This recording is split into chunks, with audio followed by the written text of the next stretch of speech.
உழவாரப் பணியின் பல கோயில்களுக்கு தொன்று தொட்டு செய்து கொண்டிருக்கக்கூடியது. முதலில் திருநாவுக்கரசு நாயனாரால் தொடங்கி வைக்கப்பட்டது. அதை இன்று 2014 முதல் இன்று அளவு வரை நம்முடைய பாரத பிரதமர் அவர்கள் அந்த உழவாரப் பணியினை ஸ்வச் பாரத் என்கின்ற பெயரிலே தமிழகம் மட்டுமல்லாமல் இந்தியா முழுதும் உழவாரப் பணியினை செய்து கொண்டு வருகிறார்கள். அந்த வகையிலே நமது சென்னையைச் சேர்ந்த சிவத்திரு கணேசன் ஐயா அவர்களுக்கு இந்த விருது வழங்கப்படுகிறது. அவரை அன்போடு மேடைக்கு அழைக்கின்றோம். அவருடைய ஏவி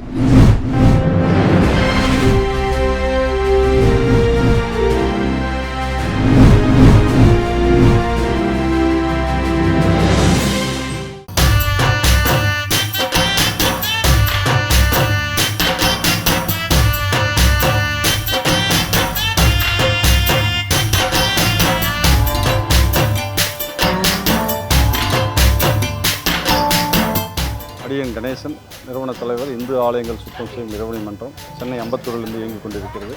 இந்த அமைப்பின் இலக்காக திருக்கோயில்கள் தோறும் உழவாரப் பணி, பக்த கோடிகளிடையே மற்றும் பொதுமக்களிடையே விழிப்புணர்வு, சுற்றுச்சூழல் பாதுகாப்பு கருதி மரக்கன்று நடும் பணி, பிளாஸ்டிக் ஒழிப்பு வலியுறுத்தி துணிப்பை வழங்குதல் மற்றும் லோகக்ஷேமம் மற்றும் கூட்டு பிரார்த்தனை வலியுறுத்தி உலக நலன் வேண்டி மாலையில் கூட்டு பிரார்த்தனை என்ற 50 பணியையும் தொடர்ந்து நமது அமைப்பின் சார்பாக செய்து வருகிறோம். கடந்த 24 ஆண்டுகளாக 294வது திருக்கோயில்களாக இன்று நமது காஞ்சிபுரம் மாவட்டம் நீர்வண்ண பெருமாள் திருக்கோயிலில் இன்றைக்கி உழவாரப் பணி மேற்கொண்டோம்.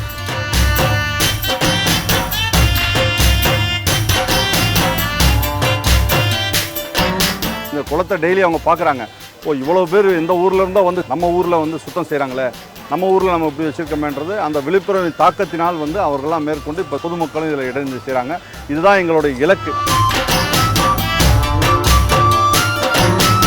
உழவாரப் பணிகளில் பார்த்திங்கன்னா இந்த எடுத்த உடனே நாங்கள் என்ன பண்ணுவோம், கோபுரத்தில் இருக்க செடி கொடிகள் அகற்றுறது, கோவில் பிரகாரங்கள், நந்தவன பகுதிகள் மற்றும் திருக்குளங்களில் நிறைய மதுபான பாட்டில்கள்லாம் கூட கிடக்குது. இங்கே இருக்க பொதுமக்கள், இங்கே இருக்க சுற்றி இருக்கவங்க தான், அவர்களுக்கு விழிப்புணர்வு ஏற்படுத்தும் வகையில் இப்போ இதெல்லாம் நாங்கள் சுத்தப்படுத்துகிற பணி.